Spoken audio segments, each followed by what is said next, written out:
इस कार्यक्रम के प्रायोजक हैं हेलो हेल्थ कैफे। रिमझिम आया सावन, झूला डाल पर पड़ा।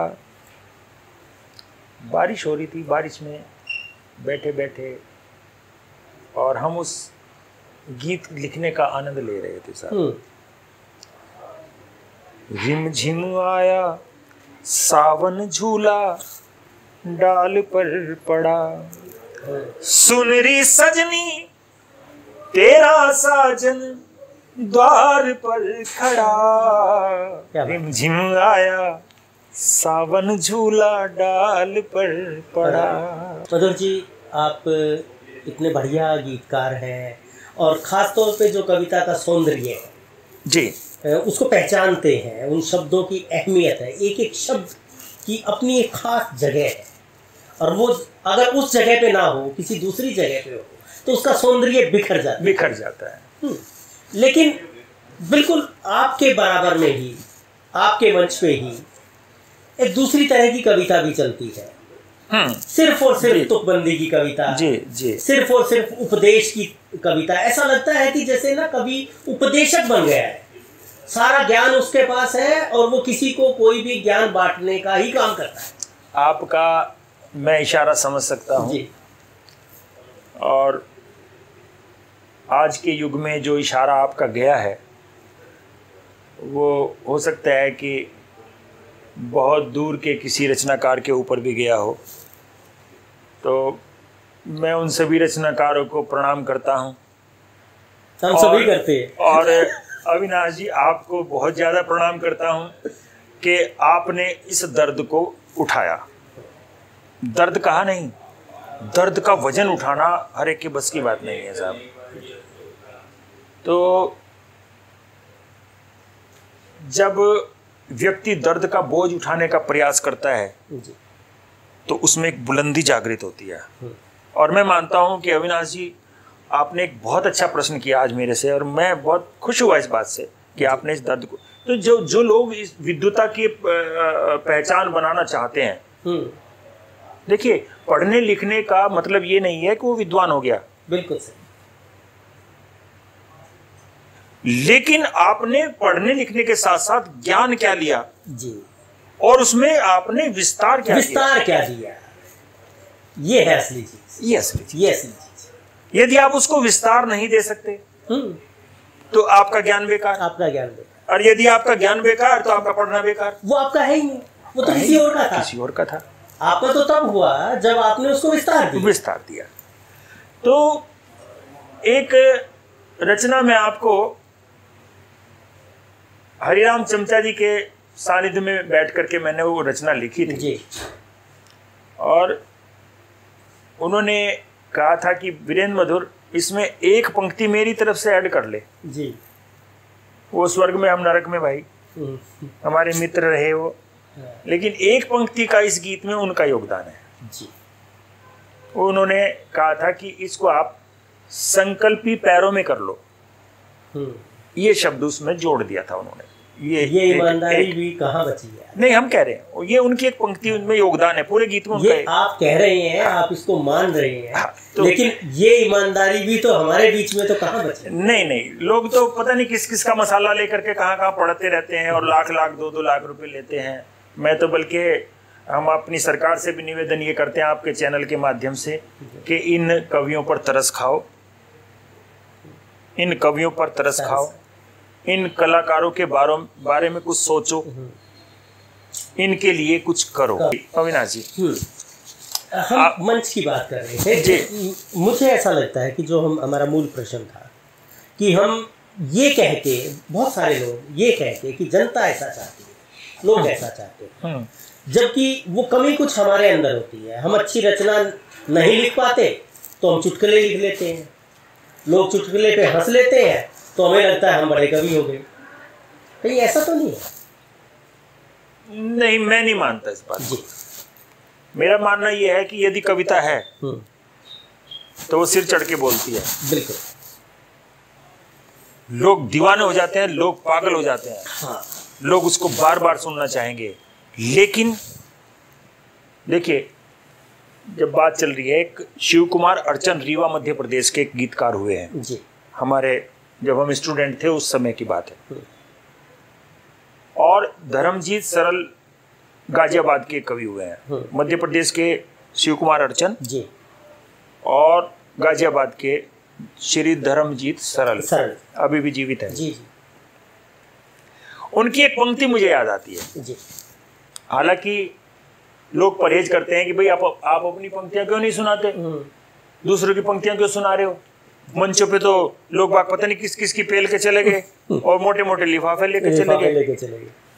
तो लेकिन जो बात अच्छी लगे उसे कहनी चाहिए। मैं कविता कह रहा हूँ, मैं भोंडापन नहीं कह रहा हूँ। बिल्कुल। देखिए वो उनकी दो पंक्तियां मुझे याद है, वो सुना रहा हूँ, उन्हीं की आवाज में सुनाता हूँ, उन्हीं की तर्ज में सुनाता हूँ। देखिए आप, वो मेरे आदरणीय बहुत बड़े कवि हैं जी जी। और उनका एक गीत था, एक गीत और जन्म लेता। तो उनकी दो पंक्तियां सुने आप, मुझे दो ही याद है, मैं दो ही सुना रहा हूँ। वो उनका सम्मान है, उसमें सुना रहा हूँ। बिल्कुल। ये मंच मान के नहीं, उनके सम्मान के लिए सुना रहा हूँ। एक गीत और जन्म लेता, तुम पुकारते तो सही। क्या बात है। एक गीत और, धर्मजीत सरल कह रहे हैं, एक गीत और जन्म लेता, तुम पुकारते तो सही। थोड़ा सा दर्द बहल जाता, थोड़ा सा दर्द बहल जाता, तुम दुलारते तो सही। एक गीत और जन्म लेता, तुम पुकारते तो सही। कहाँ गीत है साहब, कहाँ गीत हैं। हमने उनके चरणों में बैठ करके अपने को सीखने की कोशिश करी है जी। आज भी उनके गीत हमें प्रेरणा देते हैं। हमारे शिशुपाल सिंह निर्धन हुए हैं कवि, गीतकार बहुत अच्छे हुए, और वो कहते हैं कि कहो भीड़ के कान नहीं होते, क्योंकि भीड़ में ज्यादातर इंसान नहीं होते। इंसान नहीं।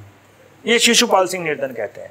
वो नहीं रहे हमारे बीच में, 95 साल की उम्र में वो गए हैं। जी। उनको नमन है मेरा। शिव कुमार अर्चन मध्य प्रदेश से कहते हैं, गीतकार बहुत बढ़िया, बहुत अच्छा गीतकार, कमाल गीतकार। ऐसा गीतकार मैंने जीवन में पहली बार नहीं, कहीं भी नहीं देखा, आज तक नहीं देखा। उनकी एक पंक्ति है कि सुविधा के अंत हो गए, कागजी बसंत हो गए। शिल्प देखो। मैं इसलिए कह रहा हूं कि ये मेरी पीढ़ी इस तरह से सीखे। ये गीत है साहब। जी आप जी थोड़ा सा इसको बढ़ाते हैं स्पीड को, और कुछ सवाल मेरे बहुत सारे रह गए असल में, क्योंकि आपके साथ बात करते हुए सवाल पे सवाल जी निकल रहे हैं। कवि बनना है, चाहते भी हैं, इच्छा भी है, क्या करें, कहाँ जाएं, कहाँ से सीखें। मतलब ये सीखने की परंपरा, जैसे आपने बताया कि आपको एक माहौल मिला था, लेकिन आज का जो माहौल है वो वैसा माहौल तो नहीं है जिसमें हम अपने गुरुओं के बीच में इस तरह से बैठ के सीखते हैं। अब तो फ़ोन है, लेकिन फिर भी कुछ लोग जो लिखना चाहते हैं, जिनकी तमन्ना है, खासतौर पे अब तो ना कैरियर के तौर पे चीज़ें आ गई हैं, हर चीज़ में कैरियर ढूंढा जा रहा है।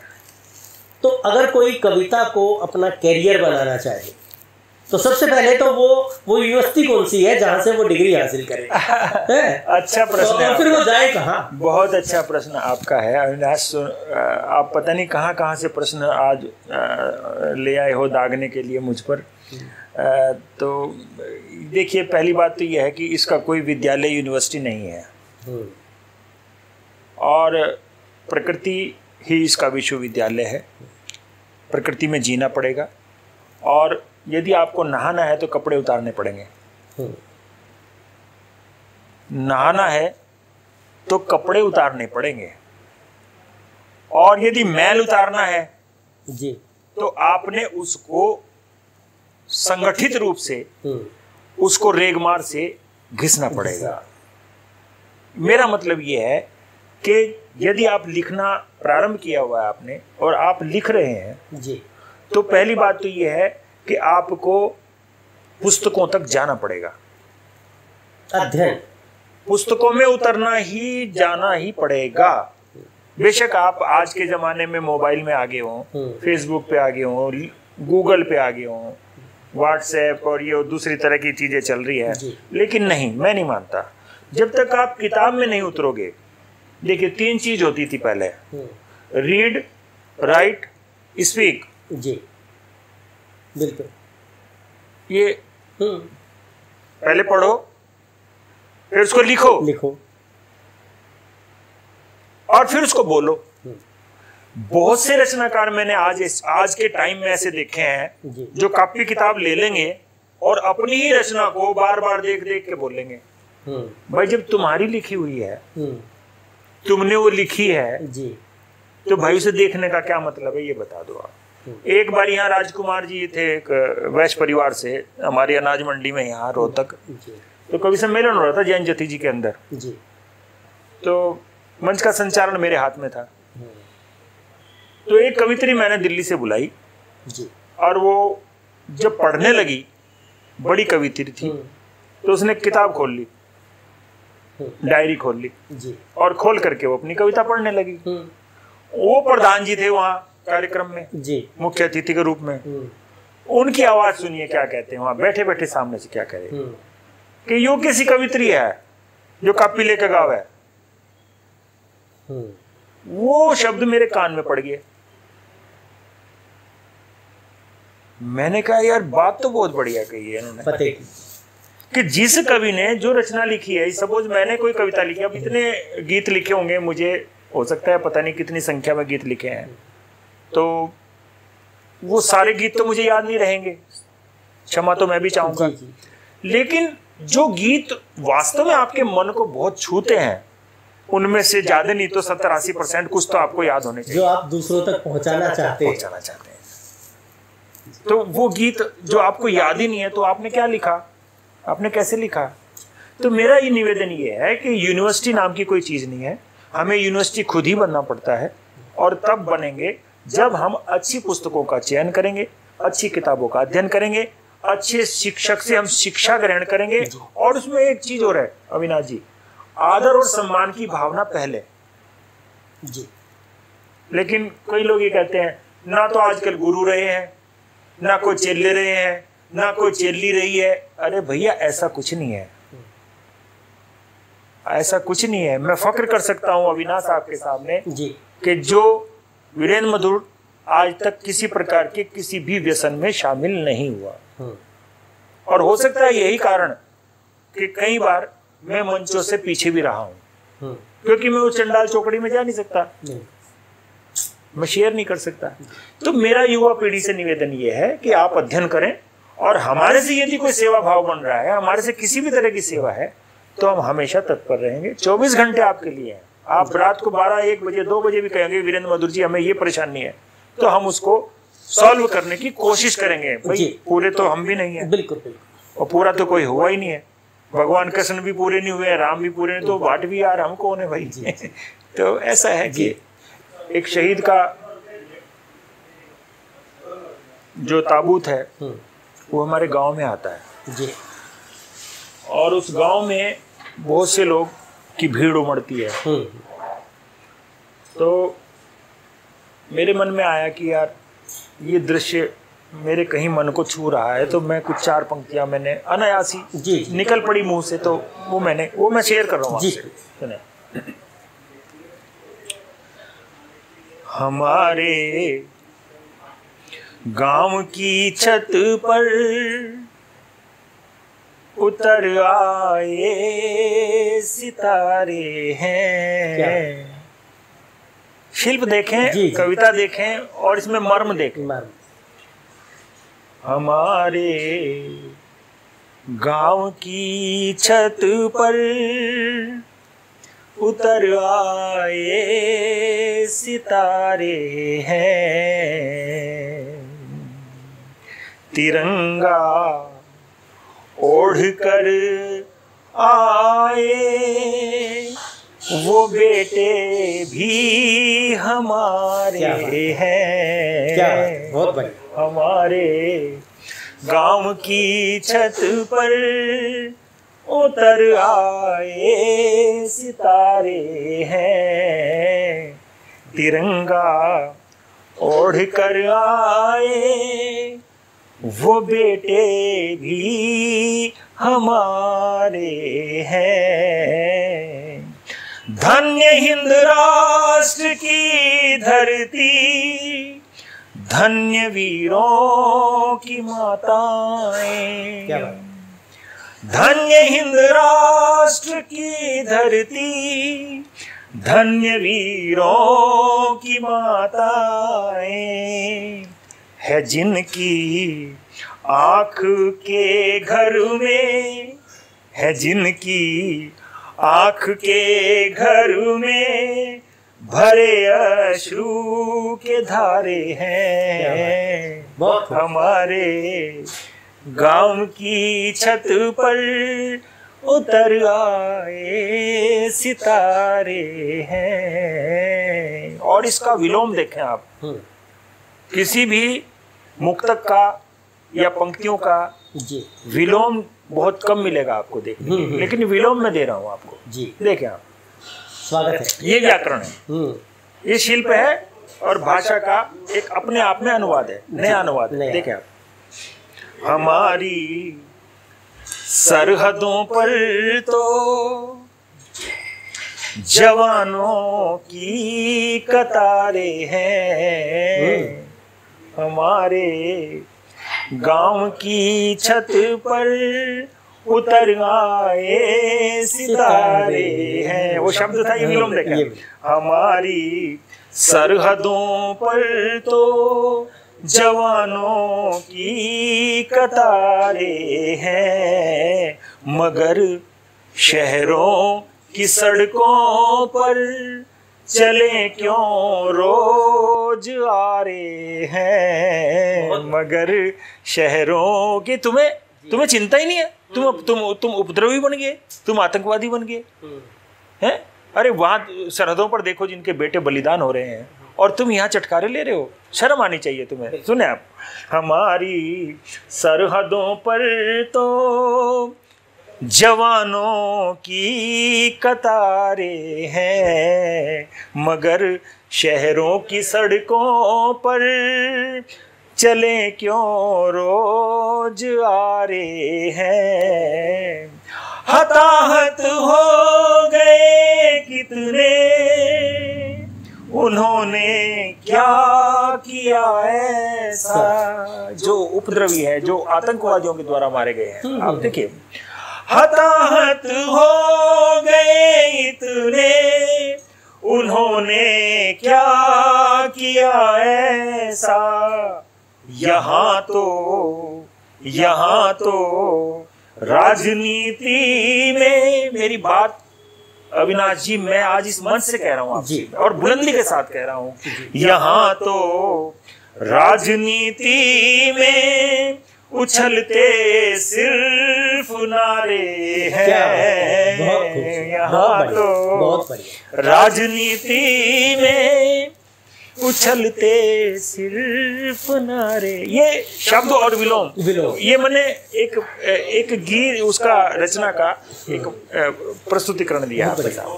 गांव की एक कविता आपकी और बहुत ज्यादा मैं सुनाने को तो आपको बहुत कुछ सुना सकता हूँ, लेकिन एक गीत में पहले देश के नाम एक गीत दे दूं और फिर एक गांव का अंत में मैं फिर हम आपसे विदा लेंगे। बिल्कुल। तो एक गीत में अपना देश के नाम एक समर्पण भावना से गीत दे रहा हूँ, आप देखें। मैं जरूर जी।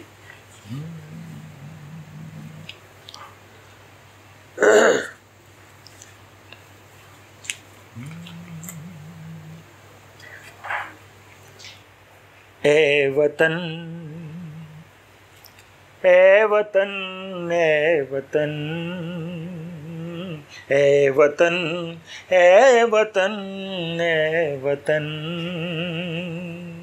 सैकड़ों सैकड़ों सैकड़ों सैकड़ों तुझको मेरे नमन, है वतन, है वतन, है वतन, है वतन। के भोर की पहली पहली किरण के लिए, भोर की पहली पहली, स्वागत है साहब उनका, उन शहीदों का, उन वीरों का, सबका स्वागत है। तो देखिए आप, भोर की पहली पहली किरण के लिए हर नदी में बसे रेत कण के लिए। देखिए कविता कहाँ उतरती है साहब, कहाँ कहाँ कवि कहाँ जाता है साहब। ये कविता है देखिए, कि भोर की पहली पहली किरण के लिए हर नदी, हर नदी, हर नदी, हर माँ की कोख में, हर माँ की कोख में, हर माँ के गर्भ में, हर नदी के हर नदी में बसे रेत कण के लिए, आदमी के लिए, जिंदगी के लिए, आदमी के लिए, जिंदगी के लिए, नन्ही नन्ही कली की हंसी के लिए, नन्ही नन्ही हंसी की कली के लिए। क्यों ना हो, क्यों ना हो इन सभी के लिए जागरण, है वतन, है वतन, है वतन, है वतन। सैकड़ों सैकड़ों तुझको मेरे नमन, है वतन। और अविनाश जी, मैं युवा पीढ़ी के नाम एक संदेश के रूप में भी ये रचना पढ़ रहा हूँ। देखें आप, कि राष्ट्र की आन बान और शान के लिए, किस किस चीज के लिए? धर्म पहले नहीं है, राष्ट्र पहले है। और जिसमें धार्मिकता बसी है तो धर्म हट जाता है, धार्मिकता को प्रथम स्थान मिलता है। यदि धार्मिकता नहीं है तो धर्म बेकार है, बेकार। राष्ट्र की आन बान और शान के लिए ऊंचा ऊंचा तिरंगा वितान के लिए, आसमान के लिए, ऊंचा ऊंचा तिरंगा वितान के लिए, सैनिकों के लिए, रक्षकों के लिए, सैनिकों के लिए, रक्षकों के लिए, सरहदों पर डटे हौसलों के लिए, सरहदों पर डटे हौसलों के लिए, राक्षसों का करे, राक्षसों का करे देव बन के दमन, है वतन, है वतन, है वतन, है वतन, है वतन, है वतन, है वतन। बहुत खूबसूरत। एक चलते चलते जी, मैंने अविनाश जी अभी तक किसी भी अकादमी से कोई लाभ नहीं लिया। मुझे लोगों ने कहा, आप जैसे शरीक मित्रों ने कहा कि जी आप फार्म भरिए, आप प्रोटेस्टिंग लेटर दीजिए। मैंने कहा भाई, जो वीरेंद्र मधुर ने 50 साल कमाया है वो क्यों एक पत्र में खराब कराते हो? और वो किसी को नहीं दिखा, वो किसी को नहीं दिखा तो पत्र क्या दिखेगा? वो पत्र क्या दिखेगा? मैंने एक बात और रखी, आपके माध्यम से मैं कहना चाहता हूँ। हमारे यहाँ डॉक्टर वर्मा जी हुए, सॉरी हरिश्चंद्र वर्मा हुए हैं, और मैं चाहता हूँ कि सूर्य पुरस्कार से प्राप्त व्यक्ति, क्या उसके नाम पे कोई पुरस्कार घोषित नहीं हो सकता? इतनी बड़ी शख्सियत, इतनी बड़ी रचयिता किताबों का, सारे विद्वान इतना बड़ा, और क्या उसके नाम पे कोई पुरस्कार नहीं चल सकता? मैं उसके परिवार से भी निवेदन करता हूँ, डॉक्टर संजीव वर्मा है, मैं उनसे भी निवेदन करता हूँ कि जो हमसे हेल्प हो सकती है हम उनके हेल्प करने के तैयार हैं, लेकिन उनके नाम पे कोई हरियाणा प्रदेश के नाम पे एक बड़ा पुरस्कार उनके नाम से चलना चाहिए। उदय भानु हंस हिसार से हैं, वो अब हमारे बीच में नहीं है, उनके नाम पे कोई पुरस्कार सरकार दे अपने उसमें शामिल करें अपने प्रोजेक्ट में। अपने प्रोजेक्ट हंस कविता सम्मान, तो हंस कविता सम्मान मिलता है, आपको मिला है, मुझे मिला है। लेकिन मैं ये चाहता हूँ कि हरियाणा सरकार कोई ऐसा पुरस्कार की घोषणा करे, जैसे बाल मुकुंद गुप्त पुरस्कार है या सूर पुरस्कार है। तो भाई ये पुरानी पीढ़ी हम कब तक ढोएंगे, एक नई इसमें पीढ़ी शामिल करो जी। तो वो हमारी विरासत है, लेकिन जो नए लोग हैं हाँ, उनको भी उसमें शामिल होना चाहिए। तो तब मैं कहता हूँ कि अब मुझे वापसी होने दो, मुझे मेरे घर लौटने दो और मेरे गांव मुझे वापस करो जी। तो अंत में मैं एक गीत के इसके आपको एक दो मुखड़ा सुनाता हूँ, जो भी मुझे याद है मैं सुनाता हूँ जी प्लीज। मेरे गांव मुझे लौटा दो, मेरे गांव मुझे लौटा दो, मेरे गांव मुझे लौटा दो, मेरे गांव मुझे लौटा दो। ये 3 बार मुझे बोलने का मतलब क्या हुआ, जरा इसके पीछे आप तथ्य सुने आप, कि मैं इसको 3 बार क्यों बोलता हूँ। 3 बार इसलिए बोलता हूँ कि ब्रह्मा विष्णु महेश 3 रूप होते हैं, शिव के 3 नेत्र होते हैं। अरे कभी तो कोई सा नेत्र सुनेगा, कभी तो किसी के हृदय में बैठेगी, किसी एक को तो सुनेगा। तो मैं उस संस्कृति को बचाने की कोशिश कर रहा हूँ कि जो मेरी संस्कृति है। मेरे गांव मुझे लौटा दो, शहर शहर में गाता हूँ, अपने मन की व्यथा कथा जन जन को रोज सुनाता हूँ। तो मेरे गांव मुझे लौटा दो। क्या देखते हैं आप गांव में जब जाते हो, क्या मिलता है आपको? आप दुजाना में जाइए, बेरी में जाइए, इधर आसपास के किसी भी एरिया में चले जाइए, आप महम में चले जाओ, वे डोडी बावड़ी कुएं फुट्टे सब कुछ मिलेंगे आपको। कि मेरे गांव मुझे लौटा दो, शहर शहर में गाता हूँ, अपने मन की व्यथा कथा जन जन को रोज सुनाता हूँ। तो मेरे गांव मुझे लौटा दो। कि सूने सूने आंगन देखे, बिखरे बिखरे से घर बार, खालीपन घट रीति गागर नहीं पायलों की झनकार। कि ऊंचे ऊंचे चौबारों पर सूखी सूखी घास उगी, जहाँ जिंदगी हंसती गाती अब तो बहुत उदास दिखी। सुबह शाम के अर्थ बदलता, मौसम जहर उगलता है, सूरज जहाँ कहीं उगता था अब भी वहीं निकलता है। कि खोए हुए राग बैरागी फिर से उन्हें बुलाता हूँ, अपने मन की व्यथा कथा जन जन को रोज सुनाता हूँ। तो मेरे गांव मुझे लौटा दो, मेरे गांव मुझे लौट। बहुत बहुत धन्यवाद अविनाश जी, आपने मुझे मौका दिया, और सभी दर्शकों का बहुत आभार कि उन्होंने मुझे इस मंच से सुनने का देखने का प्रयास किया है, कोशिश की है। आप से निवेदन ये है कि यदि हम दोनों भाई आपको अच्छे लगे हैं, हमारी वार्ता अच्छी लगी है, हमारे गीत अच्छे लगे हैं, तो आप इसको सब्सक्राइब करते रहें और इसी तरीके से हंसते रहें, मस्ती करते रहें। और हाँ, इस कोरोना काल में बहुत सावधानी से बहुत अपना ख्याल रखें। जय हिंद, जय भारत।